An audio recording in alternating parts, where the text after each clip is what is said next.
Disturbing signals emanated from the Bombay Stock Exchange as the first half of the week saw the Sensex mirroring the political fortunes of the ruling Congress party. Their humiliating defeats in 3 of the 4 state assembly elections saw the Sensex dipping steadily and sent investors, brokers, businessmen and politicians alike into a tizzy. All of us in the market expected that a negative political result for the ruling party would make the index dip, but not 15% as we have seen in the last few weeks. But the movement on the Sensex, which did manage to rally by the close, wasn't the only factor causing analysts immense worry. The big question now staring everybody in the face is whether the economic reforms policy of the Narasimha Rao government will be made a scapegoat for his party's electoral reverses. Whether under pressure from the rank and file of the Congress eye, Mr. Rao will roll back on reforms, and whether the cautious approach adopted by foreign institutional investors this week may result in a derailment of the liberalization process. The concern is understandable, especially as some of the tall promises made by state opposition leaders can be met only at the risk of fiscal indiscipline. The newly appointed Chief Minister of Andhra Pradesh, Mr. Narasimha Rao, has promised to sell rice at 2 rupees a kg. Political and business circles fear that the success of the Telugu Desam leader may only spur other leaders to try the same brand of populism to fetch votes in the assembly elections in February. This may play havoc with the economy. Any individual who is no entity in politics, if gives a slogan like this, that I will give you rice at 1 rupee a kilo, I'm sure can win the election. But important is, can they sustain such a promise along with discharging all other obligations of a government? Strange words are used. However, opposition leaders do not think so. After all, if N.T. Rama Rao talks in terms of making a cheaper food available to the poor, it is branded as populism. This is the elitist outlook.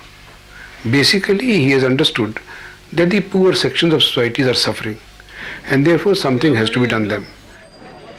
Analysts contend that the ruling party's mistake was its inability to convert the reforms program into something tangible for the common man and convey to him its long-term benefits. Being provincial elections, rising prices of essential commodities was a major issue, and it is believed that the Congress's inability to control inflation hit it badly. What people probably see is rising sugar prices, rising cost of public transportation, and they don't seem to get any of the benefits of reform. You don't have more jobs, you don't have more schools, you don't have better hospitals. So this is a reflection of the disappointment of the common man at not getting what he thinks he should get out of these reforms.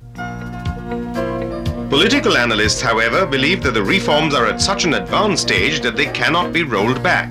The international credit rating agency, Moody's, recently upgraded India's status. A number of international delegations too have been visiting India regularly looking for tie-ups. It has also been boom time for the corporate sector.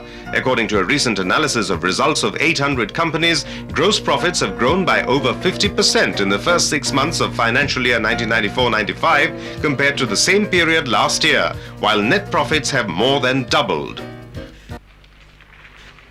What gives the government confidence to pursue its liberalization program is the fact that the World Bank has stressed that the Congress rout is not a verdict on reforms. Moreover, none of the opposition leaders have asked for its dumping.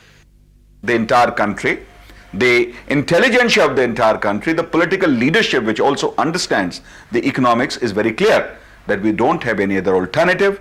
We can't become an isolated, majestic India all by itself. We are part of the global economy, and if we are part of global economy, these reforms have to continue.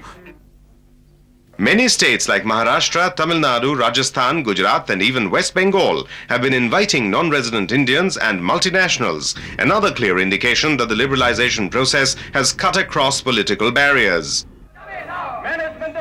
The communist-ruled West Bengal recently announced its industrial policy, which many believe is a step ahead of the economic reforms policies of the centre. Nevertheless, in order to strike a balance between populism and liberalization, the government may indulge in some repackaging.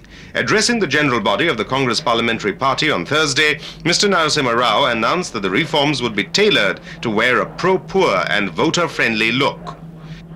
I do not find any reason why these policies will be changed. Of course, one is to keep in view with the change of time and change of situation, the policies are to be adjusted, and that is the essence of the dynamism of the policies.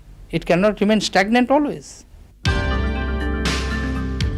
Analysts believe that this will lead India onto the middle path, which, while fetching the Congress crucial votes in the forthcoming elections, will also assure international companies of the safety of investing in India. The task before the political managers is hence to create that clever blend so that the government can continue with the reforms, but reforms with a human face.